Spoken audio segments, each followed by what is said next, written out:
السلام علیکم پیارے بچوں، ہماری آج کی کہانی حضرت نوح علیہ السلام سے متعلق ہے۔ پیارے بچوں، حضرت نوح علیہ السلام بھی اللہ تعالیٰ کے اولو العزم ترین پیغمبروں میں ہیں۔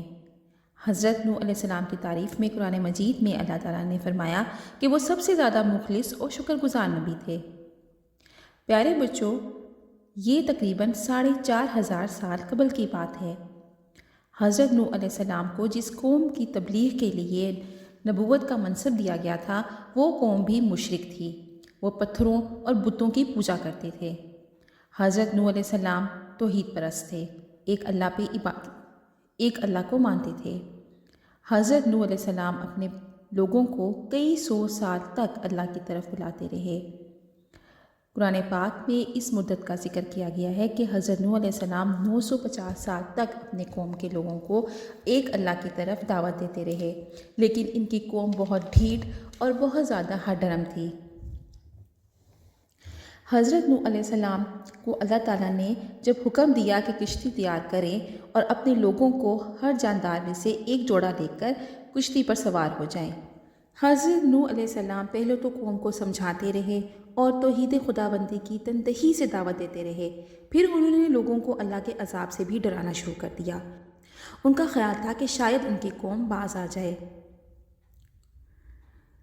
حضرت نوح علیہ السلام کو اللہ تعالیٰ نے کشتی تیار کرنے کا حکم دیا اور انہیں حکم دیا کہ اپنے لوگوں کو اور ہر جاندار میں سے ایک جوڑا لے کر کشتی پر سوار ہو جائیں، اس سے پہلے کہ اللہ تعالیٰ کا عذاب اس قوم کو آ لگے۔ پیارے بچوں، اس کشتی کی تیاری میں پورے 100 سال لگ گئے تھے۔ یہ کشتی کوئی عام کشتی نہیں تھی، ہمارے تصور سے بھی بہت بڑی تھی، جبھی اس میں ہر جاندار کا ایک جوڑا سوار ہو سکتا تھا۔ روایات کے مطابق 510 لمبی اور 85 فٹ چوڑی کشتی تھی، جس کی بلندی 51 فٹ تھی۔ اس میں بآسانی کئی ہزار جانور سوار ہو سکتے تھے۔ بچوں، مختلف روایات کے مطابق نوح علیہ السلام سب جانداروں اور انسانوں سمیت 370 دن تک سوار رہے۔ اس سے اس بات کا بھی اندازہ لگایا جا سکتا ہے کہ صرف کشتی کی تیاری ہی نہیں تھی، بلکہ اس کے اندر جانداروں اور انسانوں کی خوراک کا بھی انتظام رکھا گیا تھا تاکہ وہ اتنے عرصے تک زندہ بھی رہ سکیں۔ 100 سال تک آپ اس کو دن رات ایک کر کے بناتے رہے اور لوگ آپ کا مذاق اڑاتے رہے، لیکن آپ نے ہمت نہیں چھوڑی اور نہ صبر کا دامن ہاتھ سے چھوڑا۔ اس دوران وہ لوگوں کو دعوت بھی دیتے رہے، لیکن ناشکری قوم اللہ تعالیٰ کے شرک سے باز نہیں رہی۔ یہ کشتی کوئی عام کشتی نہیں تھی، ایک عظیم الشان کشتی تھی۔ جب حضرت نوح علیہ السلام اپنے ساتھیوں کے ساتھ کشتی کے لیے درختوں کے ٹکڑے اکٹھے کرتے، انہیں کاٹتے اور ساتھیوں کو ہدایات دیتے تو کافر مشرک قوم کے لوگ ان کا خوب مذاق اڑاتے تھے۔ اس بات سے واقف نہیں تھے کہ کشتی کس طرح سے تیار کی جائے، تو اللہ تعالیٰ نے ان کی رہنمائی کی اور ان کو وحی کے ذریعے اور اپنے فرشتے حضرت جبرائیل علیہ السلام کے ذریعے انہیں ہدایات ملتی رہیں کہ کشتی کو کس طرح سے تیار کیا جائے، اور ان ہدایات کی پیروی کرتے ہوئے انہوں نے اپنے کچھ ساتھیوں کو کشتی کی تیاری میں مامور کر دیا۔ پھر ایک دن آ گیا، بارش کا سلسلہ شروع ہوا۔ جانور اور لوگ کشتی پر باری باری سوار ہو رہے تھے۔ بارش تھی کہ ختم ہونے کا نام نہیں لے رہی تھی۔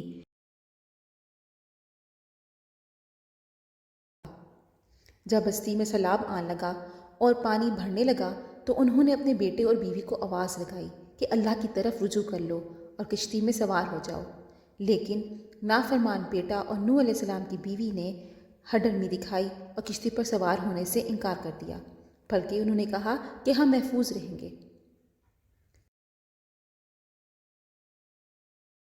پیارے بچوں، 40 دن راتوں کو جاری بارش کی وجہ سے نالے، چشمے، ندیاں سب بھر گئے اور ابلنے لگ گئے، اور سیلاب کی لپیٹ میں پوری بستی آ گئی۔